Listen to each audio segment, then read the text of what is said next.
algebra skills a little bit.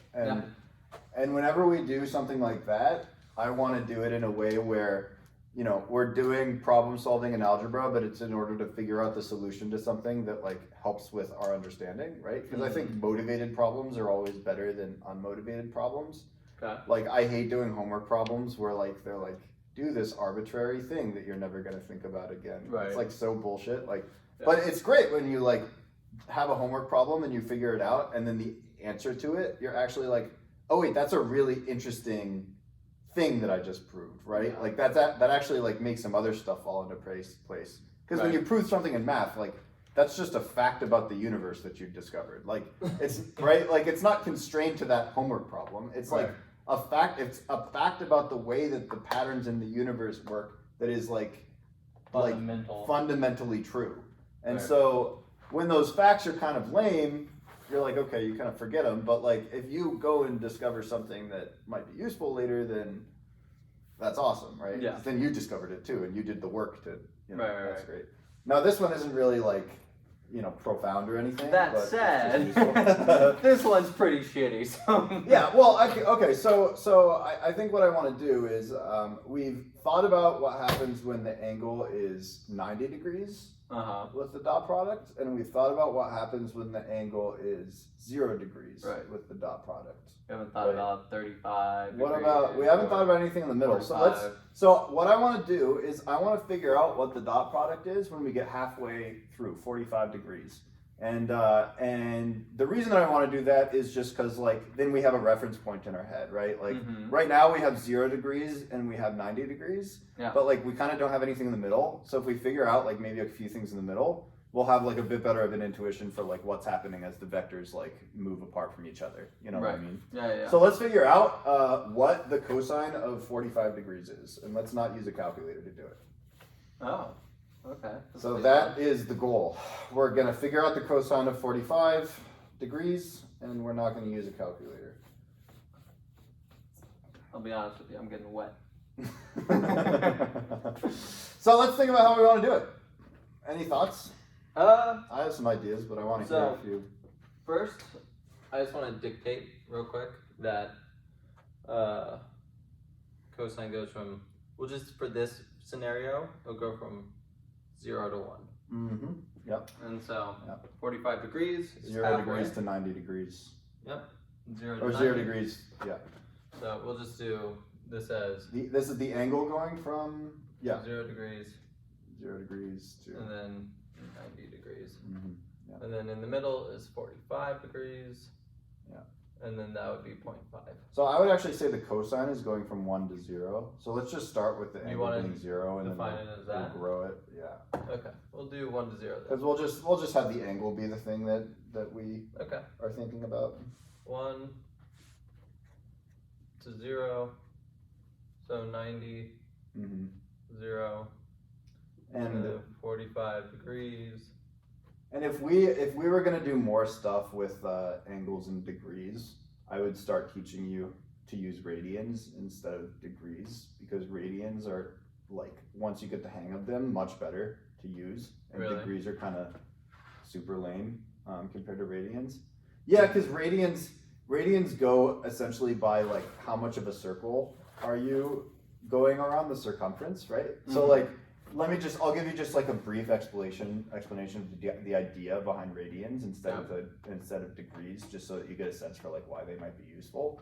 So if you think of going around a circle, right, you're starting here, let's say here, you're going around like this, right? Yes. So the angle can be thought of as like right, like this thing, right? Like this thing over here. But if you think about it, there's like a 1-to-1 relationship between like this thing over here and how much of the circle you've gone around. Right? Because if you've gone around this much of the circle, well, you can reconstruct what the angle is like exactly. You know what I mean? Yeah. Like you know exactly what the angle is if all you know is that you've gone around this much of the circle. Right. And so what a radian is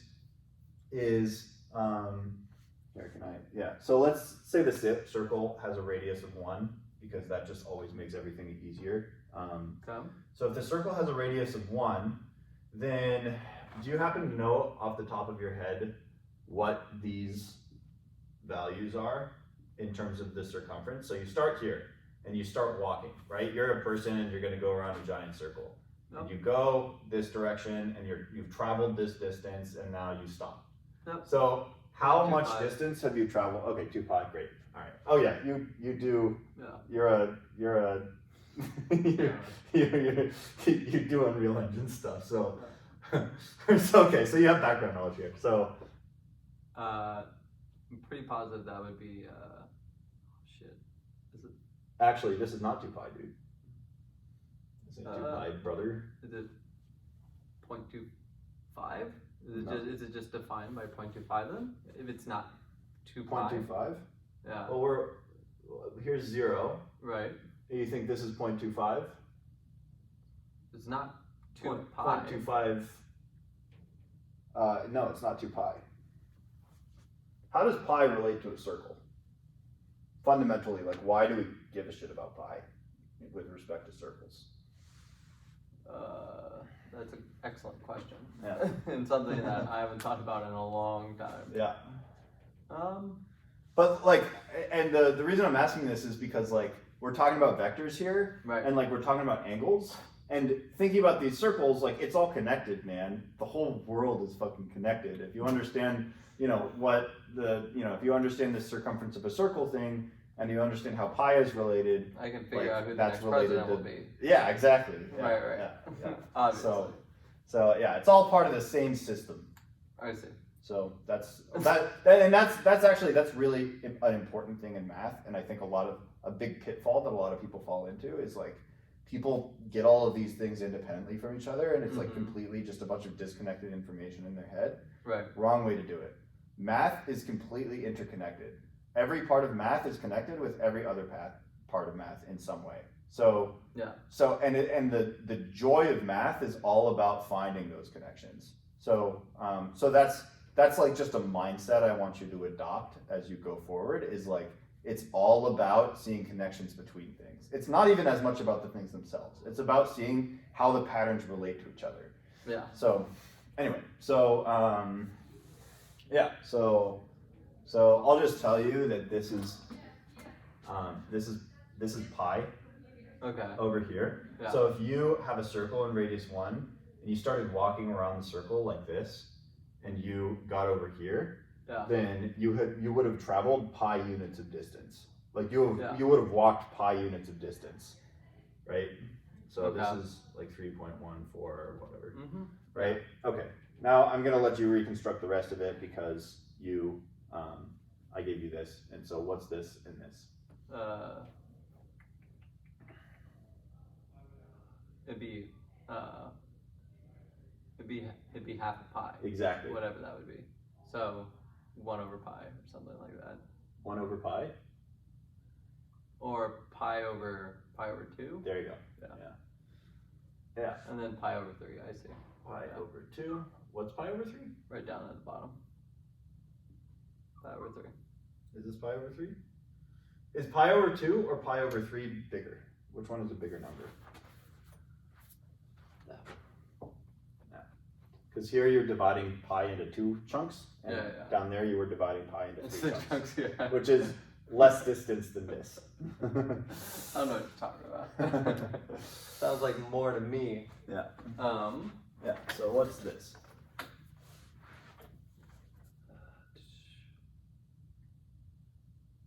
I would divide it in chunks of 4, actually, instead of 2.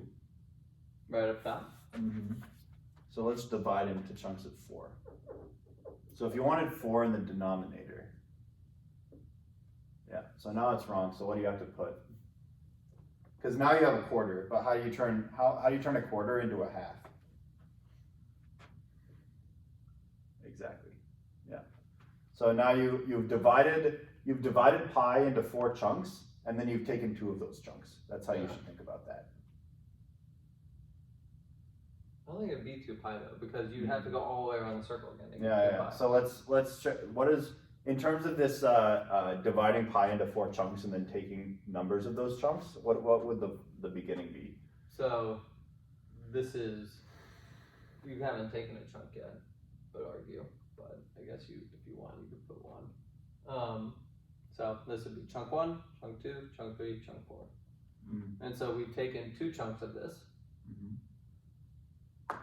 Is that correct though? We've taken 2 chunks? We've only taken 1. You know what I'm talking about? So once we get to pi, we've taken. Let me get this out of here. Yep. So So we're breaking it up into. The thing that you're building, what you're figuring out right now is knowing for a certainty that once you get halfway around the circle, you've traveled pi units. That's what that's the fact that you're building off of. And in math, that's called a theorem, or not a theorem. That's called in proofs, not an axiom, but oh my god, I'm forgetting the name for. Anyway, you have like basic things that you build off of in math when Right you're trying to do a now, proof. you should be ashamed. Yeah, you have a starting point. Your starting point here is when you go halfway around the circle, you've traveled pi units. Isn't it first you do theorem, then you do proof, and then you start with an axiom, and then from an axiom you create like derivations from those axioms. So you start with a set of axioms, which are just like base truths that you just accept as facts about the world. And then from there you combine them in different ways, and then you create kind of like chunks of like, here's what I proved from those axioms, and then here's what I proved from the things that I proved from those axioms, and then you build all of that. Sounds like one big conspiracy theory. Yeah. So let's just say that the axiom here is that when you travel halfway around the circle, you've traveled pi distance. I see. So building off of that axiom, let's reverse engineer the thing up top and the thing down below, and let's not even say that this is 1, but like let's just reverse engineer what everything else is. Right. So right now what we're saying is this is 4. Yeah, so we're dividing, so first of all, if we divide pi into 4 chunks and then we start taking amounts of those chunks, then